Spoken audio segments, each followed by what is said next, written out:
So what happened to Max and I was basically at the wrong place at the wrong time.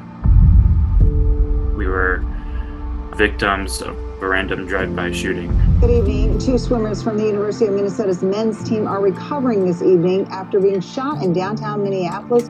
The U's athletic department says that the two men were hit by stray gunfire after ordering a pizza.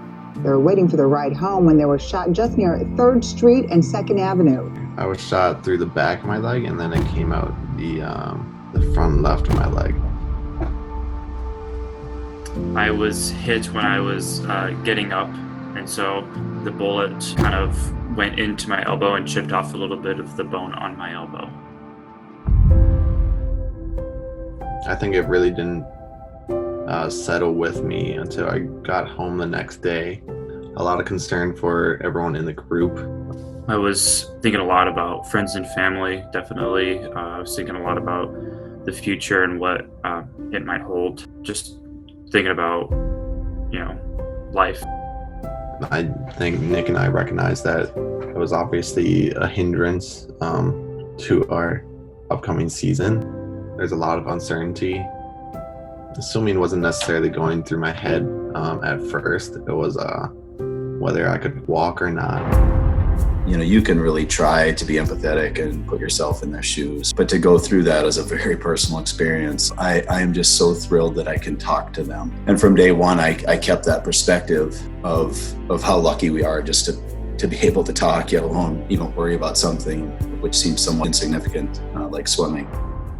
My mentality going into this season to overcome this adversity was definitely to take all the victories I could get, no matter how small they were. At first it was getting into the pool, and then each practice saying I did X amount of yards the last practice. I want to try and push that today.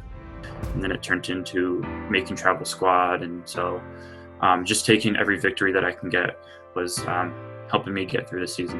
Regarding people that are going through adversity, that are in the spotlight, I think recognizing that you had to hold yourself to a higher standard. I think just like I said before, you can only control certain aspects of things.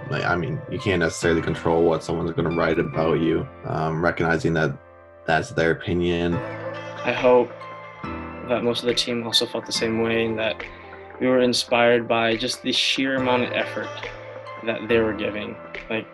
For me, it's something that's immeasurable. And Nick and I personally, we've competed every year at Big Ten to see who could score the most points. And if I can keep that same mentality and not let anything else affect us, make sure that I'm giving as much effort as he is, because we owe them that much, I think that's the best way we can help them push forward.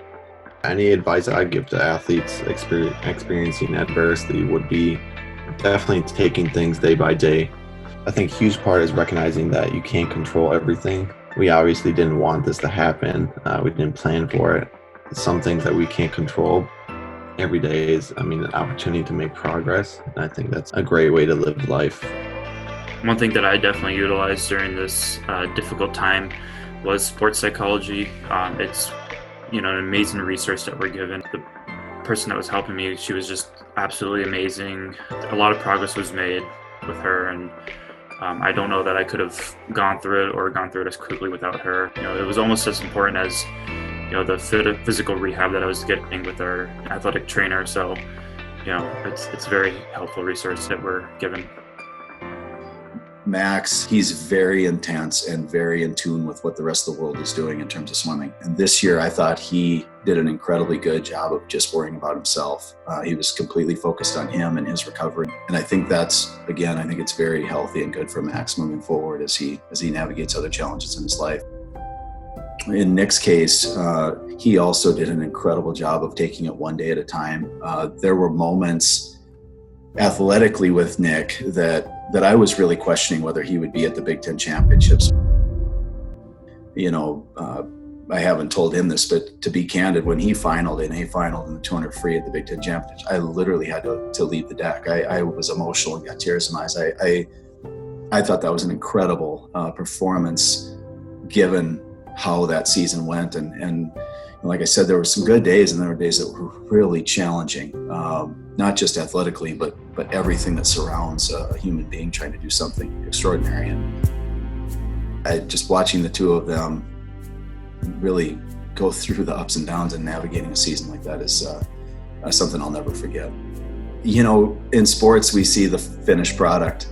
We see the team win, or we see the student athlete, or win the NCAA title, or we see the Olympic gold medalist on the podium with the national anthem, and we don't see all the stuff, the tremendous stuff that went into those moments. I think when we see these athletes doing these extraordinary things, I think we need to really step back, realize how human they are, realize the stuff that they go through and what they must have had to battle through just to get to that moment, to have an opportunity to be in that moment. And win, lose, or draw, these are pretty incredible people that to be throwing themselves out there competing on a stage like that, that they've overcome a lot of things to be there. And Nick and Max are perfect examples. Max won the Big Ten title in the 100 breast. It was a great moment.